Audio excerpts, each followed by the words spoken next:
Hello, my name is Dan McCarthy. I'm an assistant professor of marketing at Emory University's Goizueta School of Business, and I'm very excited to share with you today some thoughts and insight into the formula that's used to compute CLV, or customer lifetime value.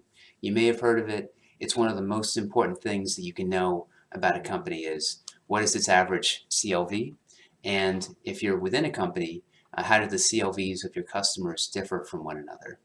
So hopefully this will provide you some insight into how you can calculate it.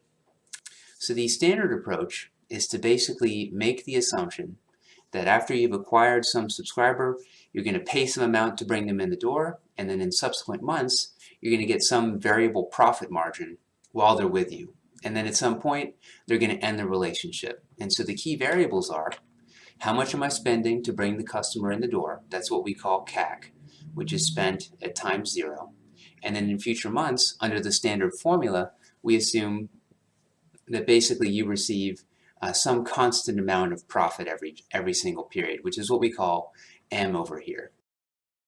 And what's interesting is if we assume that each period there is a constant probability of remaining with the firm, which is what we call R, that's the retention rate, which I had talked about in a previous video, then essentially the way the math works out, the formula for CLV can simplify to what we see on the right over here.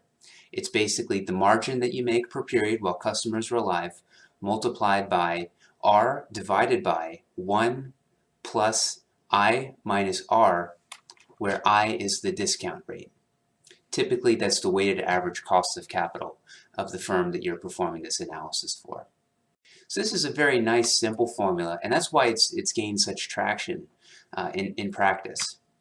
So let's think about that, and let's see kind of what is implied when we apply this sort of methodology to Blue Apron.